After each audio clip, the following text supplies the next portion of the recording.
Presidenti i Serbisë Aleksandar Vučić shprehu mirënjohjen e tij ndaj presidentit të Këshillit Evropian Antonio Costa për vizitën e tij në Beograd dhe shkëmbimin e hapur të ideve dhe planeve për të ardhmen, pasi kjo është me rëndësi të madhe për vendin që është në rrugën evropiane,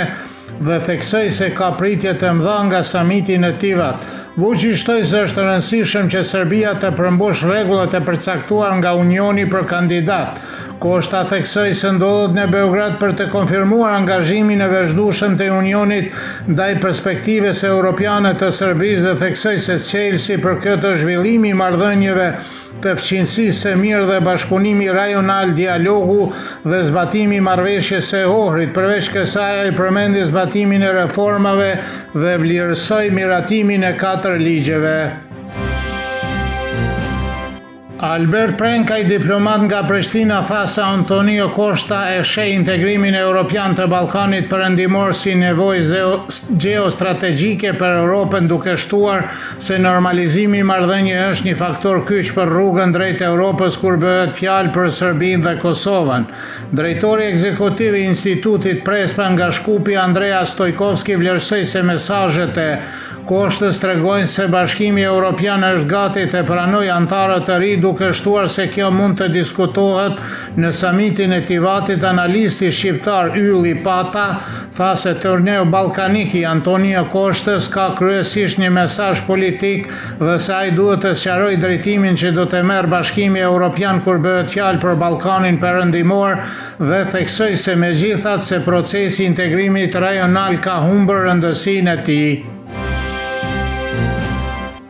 Presidenti i Serbisë Aleksandar Vučić do të merr pjesë në samitin Bashkësi Evropiane Ballkani Perëndimor që do mbahet në Tivat, ku do të ketë takime të shumta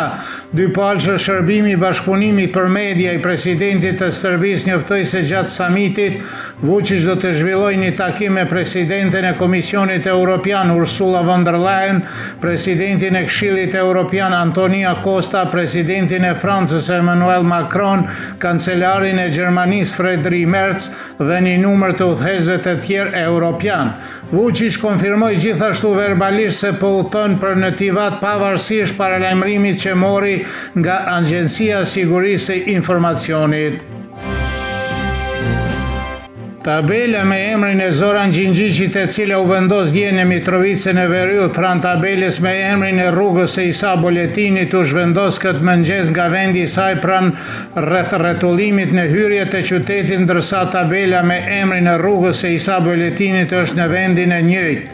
Tabelat me emra të ri të rrugëve u vendosën dje nga Ministrja e Planifikimit hapësinor në mandatin teknik Fitore Pacolli,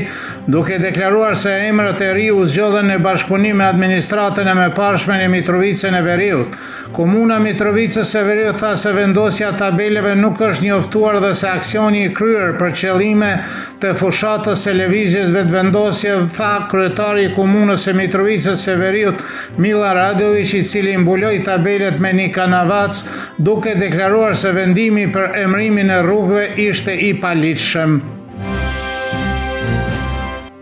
Drejtori i Institutit për Kërkime dhe Zhvillim të Politikave Lulzim Peci kritikoi vendosjen e tabelave të reja me emrat e rrugëve në veri të Mitrovicës, duke deklaruar se ky është një veprim i qeverisë së Kosovës në një mandat teknik që është në kundërshtim me ligjin për vetëqeverisjen lokale.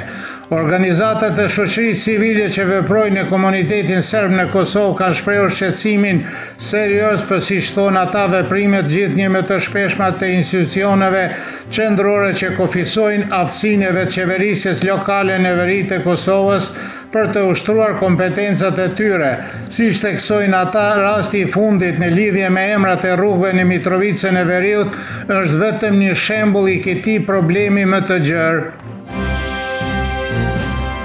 Protestat e punonësve të institucioneve arsimore dhe shëndetësore në territorin e komunës së Graçanisës për shkak të arrestimit të 7 drejtorëve Vazhduan edhe sot drejtorët e arrestuara u mbështeten nga punonësit e qendrës së shkollat të mesme në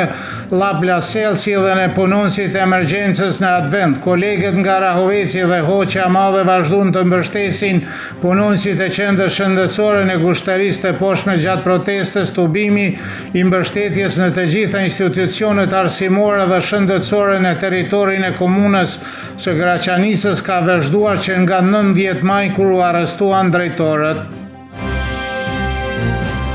Moti nesër do të jetë me set arreshti vrant dhe i ngrohtë me erë të dop juglindore. Gjatë natës do të vi me rënsira kalimtare nga veriperëndimi, ndonjëherë me shi dhe bubullima.